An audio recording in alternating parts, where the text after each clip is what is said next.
1993년부터 세 가지 색이라는 영화가 차례로 개봉이 되었습니다. 1993년도에는 세 가지 색 레드가 개봉되었습니다. 그리고 94년 1월에는 세 가지 색 화이트, 그리고 1994년도 4월에는 세 가지 색 블루가 개봉되었습니다. 폴란드 영화 감독의 유작인데요. 박애를 뜻하는 붉은색 레드, 자유를 뜻하는 파란색 블루, 평등을 뜻하는 하얀색 화이트를 모티브로 해서 만든 영화입니다. 섬세한 연출과 유려한 촬영, 그리고 강렬한 음악과 배우들의 열연의 조화가 탁월하다는 그런 평을 받고 있는 영화이기도 합니다. 오늘 본문 말씀은요, 사랑을 주제로 하고 있습니다.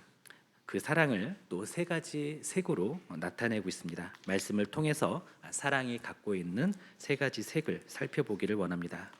첫째로, 백지가 되도록 힘써 사랑의 빚을 갚으십시오.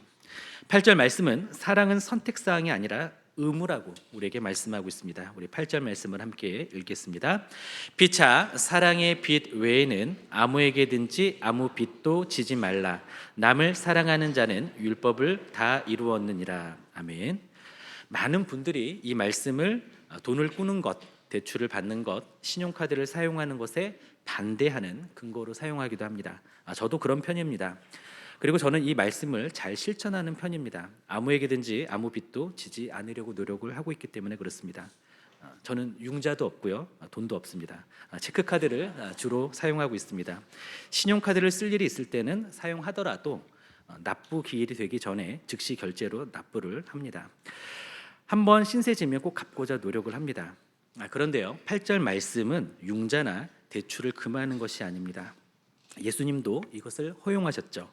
누가복음 6장 35절에 보면 이렇게 말씀합니다. 오직 너희는 원수를 사랑하고 선대하며 아무것도 바라지 말고 꾸어주라. 그리하면 너희 상이 클 것이요. 그렇다고 해서 성도 사이에 돈을 빌려주고 이자를 받는 모습이 있어서는 안 됩니다. 우선 레위기 말씀에서는요, 이자를 금하고 있습니다. 그리고 참고로 말씀드리자면, 교회에서 누군가를 돕고 싶으시다면 받지 않아도 될 만큼 주시기 바랍니다. 그리고 주시더라도 자신을 밝히지 말고 교회를 통해서 전달하시면 좋겠습니다. 그러면 실질적인 도움은 돌아가고, 도움을 받는 분은 도움을 준 사람을 하나님처럼 의지하지 않습니다. 또 도움을 준 분을 눈치 보지 않게 되는 것이죠. 그리고 한 걸음 더 나아가서 8절 말씀은요, 빌리는 것에 대한 말씀이 아니라 빚진 것을 갚는 것에 대한 말씀이라는 것입니다. 빚은 엄격하게 관리해야 합니다. 빚을 졌다면 갚으라는 것입니다. 정부에 대한 의무인 세금도 마찬가지입니다. 종합세, 재산세, 지방세, 이와 같은 것들은 제때에 우리가 내야 합니다. 그리고 습관적으로 빚을 져서는 안 됩니다. 빚에 빚을 또 더해서는 안 됩니다. 빚을 지는 것을 반복하는 태도를 가지면 안 됩니다. 빚을 청산하지 않고 그대로 두어서도 안 됩니다. 빚을 졌다면 적극적으로 갚을 방법을 찾아야 합니다. 조금이라도 금전이 들어오면 다른 필요를 채우기 전에 우선적으로 빚을 갚도록 노력해야 합니다. 저는 그런 편입니다. 여러분들도 그러시죠? 그런데요, 그러면 우리는 말씀대로 사는 사람들일까요? 그런데 8절에서요, 주님이 강조하시는 말씀은 무엇입니까? 사랑의 빚 외에는 아무에게도 빚을 지지 말라, 이렇게 말씀합니다. 이것은 성도는 모든 사람에게 계속 사랑을 보여야 하고, 이 의무는 절대로 끝나지 않는다라는 의미입니다. 아무에게도 어떤 빚을 지지 말라, 단지 사랑하라, 이것을 명령하고 있는 것이죠. 모든 그리스도인들에게는 거룩한 의무가 있습니다. 사랑해야 하는 의무가 있습니다. 이것은 선택사항이 아닙니다. 모든 그리스도인들은 하나님께서 이 명령을 주셨기 때문에 우리는 주님의 명령대로 사랑해야 합니다. 그리고 사랑은 갚지 않은 빚입니다. 모든 그리스도인들은 하나님의 특별한 사랑을 받았죠. 어떤 사랑을 받았습니까? 우리가 아직 죄인 되었을 때에 주님께서는 아들을 주셨습니다. 예수님께서는 우리를 위하여 십자가에서 죽으셨습니다. 하나님께서는 우리를 그렇게 사랑하셨습니다. 그리고 하나님께서는 우리가 받은 그 사랑을 다른 사람에게 주라고 명령하십니다. 우리는 이웃을 사랑해야 하는 의무를 가지고 있습니다. 우리는 남을 사랑해야 하는 의무, 타인을 사랑해야 하는 의무를 가지고 있습니다. 또한 우리는 믿지 않는 사람들과 복음을 나누어야 할 빚을 지고 있습니다. 의무를 가지고 있습니다. 복음을 전해야 할 책임이 있다라는 것이죠. 바울은 1장 14절에서 헬라인이나 야만인이나 지혜 있는 자나 어리석은 자에게 다 내가 빚진 자라 이렇게 고백을 합니다. 바울은 복음을 전하면서 환난과 핍박을 많이 받았죠. 욕먹고 매맞고 고소당하는 일들은 일상이었습니다. 그럼에도 불구하고 바울은 원수 같은 그들에게도 복음을 전했습니다. 사랑으로 복음을 전했습니다. 자신이 받은 은혜가 빚으로 남아 있었기 때문에 어떻게 해서라도 그 빚을 지워나가려고 했던 것이죠. 그런 의미에서 사랑의 첫 번째 색은 하얀색입니다. 우리는 갚아야 할 사랑을 하나씩 지워가면서 하얗게 만들어가야 합니다. 그런데 우리가 진 빚은요, 하나님께 다 갚을 수 없는 그러한 빚입니다. 하나님의 사랑은 무한하시기 때문에 우리는 갚아도 언제나 빚진 자가 됩니다. 우리는 모두가 사랑에 빚진 사람들입니다. 이 사랑은 우리가 완전히 갚아서 청산할 수 없는 그런 사랑입니다. 그럼에도 우리는 우리가 갚아야 할 사랑을 갚기 위해 최선을 다해야 하는 것이죠. 우리는 먼저 사랑에 빚진 사람으로서 이 사랑을 갚기 위해 얼마나 힘쓰고 있는지 자문해 보기를 원합니다. 비록 우리는 갚을 수는 없지만, 갚을 수 없는 사랑을 받았지만 보은하는 마음으로, 빚을 갚는 마음으로 이웃사랑을 실천하고 복음을 전하는 순백의 사랑을 나타내기를 원합니다. 둘째로, 피가 끓도록 하나님을 사랑하시기를 바랍니다. 사랑의 두 번째 색은 빨간색입니다. 9절 말씀을 다시 읽어보겠습니다. 간음하지 말라, 살인하지 말라, 도둑질하지 말라, 탐내지 말라 한 것과 그 외에 다른 계명이 있을지라도 내 이웃을 내 자신과 같이 사랑하라 하신 그 말씀 가운데 다 들었느니라. 아멘. 내 이웃을 내 자신과 같이 사랑하라. 그런데 무엇인가 허전하지 않습니까? 이 말씀의 풀 버전을 한번 찾아보겠습니다. 우리 마태복음 22장 한번 찾아보겠습니다. 여기 로마서를 표시해 두시고요. 신약성경 38페이지입니다. 신약성경 38페이지 한번 찾아보겠습니다. 마태복음 22장. 신약성경 38페이지입니다. 22장 37절부터 40절까지 함께 봉독하시겠습니다. 예수께서 이르시되 내 마음을 다하고 목숨을 다하고 뜻을 다하여 주 너희 하나님을 사랑하라 하셨으니 이것이 크고 첫째 되는 계명이요 둘째도 그와 같으니 내 이웃을 내 자신같이 사랑하라 하셨으니 이 두 계명이 온 율법과 선지자의 강령이니라. 아멘.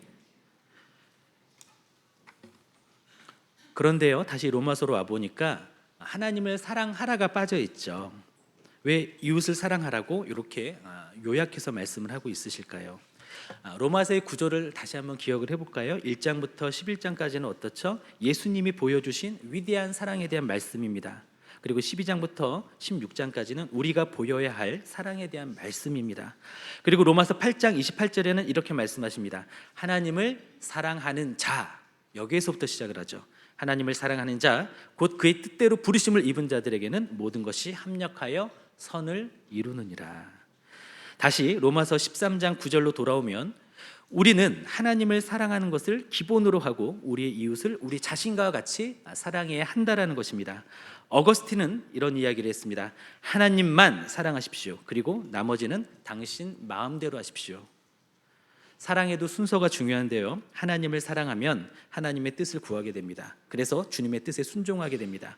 하나님을 사랑하면 하나님이 사랑하시는 이웃들에게 사랑의 시선이 옮겨가게 됩니다. 그래서 이웃을 사랑하려고 노력하게 됩니다. 목사인 저는 늘 고백하는 것이 있습니다. 제가 주님을 사랑하는 줄 주님께서 아시나이다. 목사는 목양을 하는 사람이죠. 주님께서 맡기신 영혼들을 가르치고 먹이는 사람입니다. 주님께서는 주님을 어떤 사람에게, 주님의 양을 어떤 사람에게 맡기셨습니까? 바로 주님을 사랑하는 사람에게 맡기십니다. 그래서 저는 이 고백을 날마다 합니다. 의지적으로도 할 때가 많습니다. 그런데 주님께서 베드로에게 이렇게 말씀하신 적이 있습니다. 내가 사람들을 사랑하느냐 이렇게 말씀 안 하셨죠. 내가 나를 사랑하느냐 물으셨죠. 주님은 내가 사람들을 사랑하느냐라고 물으신 다음에 양들을 맡기시는 것이 아니라 네가 나를 사랑하느냐 이것을 물으셨고 고백을 받으신 후에 영혼들을 그에게 맡기셨습니다. 모든 사랑은 하나님을 사랑하는 것에서부터 시작이 되어야 합니다. 그런 사랑만이 귀한 영혼들을 먹이고 돌볼 수 있기 때문에 그렇습니다. 인간적인 정서에 기반한 사랑은 연민이나 인본주의 사랑이 될 수 있습니다. 연민은 공감하고 위로할 수 있죠. 그러나 그 영혼을 슬픔의 우물에서 건져낼 능력이 없습니다. 인본주의 사랑은 현명한 조언과 유익한 길을 보여줄 수는 있습니다. 그러나 그러한 사랑은 그 삶을 변화시키지는 못하는 것이죠. 그리고 그조차도 끝까지 지속할 수가 없습니다. 오직 하나님을 사랑하는 그 사랑만이, 그리고 하나님을 사랑하는 사람만이 하나님의 사랑을 닮은 그런 사랑을 할 수 있는 것입니다. 그리고 그 사랑의 원천에서 영혼을 품을 수 있는 긍휼과 영혼을 치유할 수 있는 능력과 영혼을 이끌 수 있는 지혜를 공급받을 수 있는 것입니다. 저는 이웃을 사랑하기를 원합니다. 세계를 품은 그리스도인이 되기를 원합니다. 그렇기 때문에 아들을 내어주시기까지 사랑하시는 하나님의 사랑에 오늘도 목말라고 있습니다. 자신을 십자가에서 내어주시기까지 사랑하시는 예수님의 사랑에 오늘도 갈급하고 있습니다. 그래서 오늘 아침에도 부끄러운 모습이지만 주님 앞에 이런 고백을 했습니다. 주님, 그래도 제가 주님 사랑하시는 거 아시죠? 이런 고백을 했습니다. 우리가 그렇게 주님께 사랑을 고백하면서 주님의 눈이 되기를, 주님의 입술이 되기를, 주님의 수족이 되기를 소망합니다. 그래서 맡겨주신 영혼들을 섬기려고 애쓰기를 원합니다. 여러분들도 주님을 사랑하시죠? 또 여기에는 많은 리더분들이 있는데 여러분들도 주님을 사랑하는 마음으로, 주님의 사랑으로 그렇게 영혼들을 섬기시면 좋겠습니다. 피가 끓도록 주님을 사랑하기 위해서 주님과 함께하는 기도의 시간, 예배의 시간, 묵상의 시간을 가지면서 주님과의 깊은 사랑을 날마다 유지하기를 원합니다. 세 번째로, 나와 남을 평등하게 사랑해야 합니다. 사랑의 세 번째 색은 파란색입니다. 우리 9절과 10절 말씀을 함께 읽겠습니다. 간음하지 말라, 살인하지 말라, 도둑질하지 말라, 탐내지 말라 한 것과 그 외에 다른 계명이 있을지라도 내 이웃을 내 자신과 같이 사랑하라 하신, 사랑은 이웃에게 악을 행하지 아니하나니 그러므로 사랑은 율법의 완성이니라. 우리는 우리 자신과 같이 이웃을 평등하게 사랑해야 합니다. 우리는 모두 다 자존감은 낮을 수 있죠. 그런데 자기 애는 충만합니다. 우리는 모두 이기심이라는 죄를 타고났습니다. 우리는 굶는 것을 싫어합니다. 그래서 때가 되면 허기진 배를 채우기 위해 노력합니다. 우리는 목이 마르면 마시고 싶고, 아픈 것을 싫어하고 피곤한 것을 싫어합니다. 이해하기 힘든 자기애도 있습니다. 어떤 분은 비정상적인 쾌락을 얻기 위해서 자해를 합니다. 더 이상 견딜 수 없는 고통을 그나마 최소화하려고 스스로 목숨을 끊는 분도 있습니다. 그러나 이것도 자기애인 것이죠. 모든 사람은 칭찬받고 싶어하고 행복을 추구하고 인정받고 사랑받고 싶어합니다. 물론 우리도 그렇습니다. 그런 우리에게 하나님은 어떤 의무를 주고 계십니까? 내 이웃을 내 자신과 같이 사랑하라. 자기애가 있는 만큼 평등하게 이웃을 사랑하라고 말씀하십니다. 자신을 열정적으로 사랑하는 사람은 이웃을 평등하게 열정적으로 사랑해야 합니다. 자기 이익을 소중히 여기는 만큼 이웃을 사랑하기 위해 자기 희생을 해야 합니다. 나의 행복만큼 이웃의 행복을 추구하고, 내가 배가 고픈 것이 싫으면 이웃이 굶지 않도록 도와야 합니다. 내가 목마르면 목마른 이웃에게 마실 것을 가져다 주어야 합니다. 외로운 것이 싫으면 외로운 이웃에게 친구가 되도록 다가가야 합니다. 위로받고 싶으면 위로의 사람이 되어야 합니다. 그런데 우리는 다른 사람을 못 믿으면서 본인을 믿어달라고 하죠. 다른 사람은 무시하면서 본인은 존중받으려고 하죠. 다른 사람은 정죄하면서 본인은 용납받기를 원하죠. 자신은 조건 없이 사랑받기를 원하지만 다른 사람에게는 까다로운 조건을 적용시킵니다. 평등한 사랑은 무엇입니까? 우리 자신의 행복을 위해 애쓰는 것과 동일한 열정으로 이웃의 행복을 위해 애쓰는 것입니다. 이것은 우리가 실천해야 할 최소한의 사랑입니다. 이런 사랑은 성도가 해야 할 기본이라는 것입니다. 그리고 우리가 실천해야 할 궁극적인 사랑은 무엇입니까? 예수님께서 나를 사랑하신 것처럼 우리의 이웃을 사랑해야 합니다. 예수님의 희생적인 사랑을 본받아서 이웃을 위해 희생하는 사랑을 해야 합니다. 그리고 사랑은 율법의 완성이라고 말씀하십니다. 사랑은 원리이고 본질입니다. 율법은 강론이고 수단입니다. 사랑 없이 율법을 지키는 것은 무의미한 일이죠. 그렇다고 사랑한다고 말하면서 율법을 지키지 않으면 그것도 올바른 사랑은 아닙니다. 사랑은 율법의 감화를 줍니다. 율법은 사랑의 방향성을 줍니다. 그런데 우리는 사랑이라는 주제에만 오늘 집중해 보기를 원합니다. 왜냐하면 우리는 이미 충분히 율법적이기 때문입니다. 그리고 사랑 안에는 모든 계명이 다 들어있습니다. 사랑은 이웃에게 악을 행하지 않기 때문에 그렇습니다. 그러면 악은 무엇일까요? 하나님의 창조 질서를 뒤트는 것입니다. 그리고 모든 죄에는 공통적으로 사랑이 없습니다. 그리고 모든 죄에는 희생자가 따릅니다. 살인은 생명을 빼앗는 것이죠. 간음은 가정과 명예를 훼손시키는 것입니다. 도둑질은 재산을 앗아가는 것입니다. 탐욕은 건전한 삶을 더럽힙니다. 그런데 사랑하는 사람은 어떻죠? 살인하지 않습니다. 사랑하는 사람은 간음하지 않습니다. 사랑하는 사람은 도둑질하지 않습니다. 사랑하는 사람은 탐욕을 갖지 않습니다. 사랑하는 사람은 율법의 요구를 이루게 됩니다. 저는 어제 설교 준비를 하면서 좀 애를 먹었습니다. 사랑에 대한 설교를 해야 되는데 제 안에 있는 줄 알았던 사랑이 없는 것을 알게 됐습니다. 분주한 연말을 지내는 사이에 야금야금 사랑이 부식되고 표면부터 녹이 슬다가 균열이 생기고 다 새나가 버린 것입니다. 그런 상태로 설교를 하는 것은 위선이죠. 그래서 컴퓨터를 끄고 본당에 내려와서 기도를 했습니다. 그런데도 그게 해결이 되지 않았습니다. 어쩔 수 없이 다시 설교 준비를 했습니다. 새벽이 됐는데 오늘은 해가 뜨지 않았으면 좋겠다. 부끄럽게도 지금 이 순간에도 저는 이것을 다 해결하지 못했습니다. 오늘 저는 위선자로서 회개하는 마음으로 설교를 합니다. 사랑에 대한 차가운 진실을 제 자신에게 적용하면서 회개하는 마음으로 설교를 합니다. 교회의 직분과 조직에 사랑 없는이라는 수식어를 한번 붙여볼까요? 사랑 없는 목사, 사꾼 목자이죠. 사랑 없는 전도사, 영업사원입니다. 사랑 없는 장로, 꼰대입니다. 사랑 없는 집사, 잡사입니다. 사랑 없는 선교사, 이주 근로자입니다. 사랑 없는 제자, 열심당원입니다.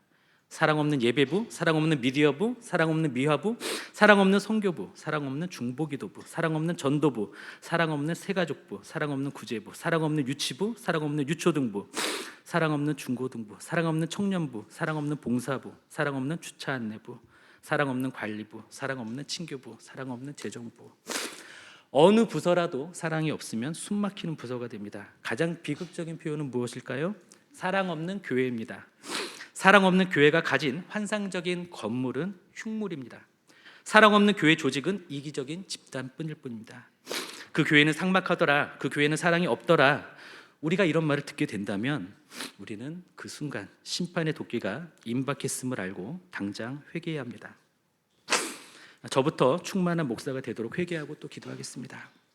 여러분들은 잘 알고 계시지만 혹시라도 사랑에 결핍되어 있거나 비어 있다면 함께 기도하시길 원합니다. 그래서 사랑 충만한 전도사, 사랑 충만한 장로, 사랑 충만한 집사, 사랑 충만한 선교사, 사랑 충만한 제자, 사랑 충만한 성도가 되기 위해 함께 회개하고 기도하기를 원합니다. 사랑 충만한 예배부, 사랑 충만한 미디어부, 사랑 충만한 미화부, 사랑 충만한 선교부, 사랑 충만한 중보기도부, 사랑 충만한 전도부, 사랑 충만한 새가족부, 사랑 충만한 구제부, 사랑 충만한 유치부, 사랑 충만한 유초등부, 사랑 충만한 중고등부, 사랑 충만한 청년부, 사랑 충만한 봉사부, 사랑 충만한 주차 안내부, 사랑 충만한 관리부, 사랑 충만한 친교부, 사랑 충만한 재정부, 사랑 충만한 제자들 교회가 되도록 회개하고 또 기도하기를 원합니다. 말씀을 맺겠습니다. 우리는 청산할 수 없는 하나님의 은혜일지라도 그 사랑을 갚기 위해서 이웃을 사랑하고 있습니까? 아니면 구걸하는 모습으로 사랑의 빛만 날마다 늘려가고 있습니까? 우리는 피가 끓도록 뜨겁게 하나님을 사랑하고 있습니까? 아니면 열정적으로 자아 실현을 하고 있습니까? 우리는 자기를 사랑하는 것처럼 평등하게 이웃을 사랑하고 있습니까? 아니면 자신의 강점으로 이웃의 약점을 판단하고 있습니까? 바라게 우리 모두는 율법의 완성인 사랑으로 충만해지기를 원합니다. 순백의 사랑을 위해서 최선을 다하며 뜨거운 사랑을 위해서 기도하며 평등을 위해 자신을 희생하는 주님의 제자들이 되시기를 예수님의 이름으로 축원합니다.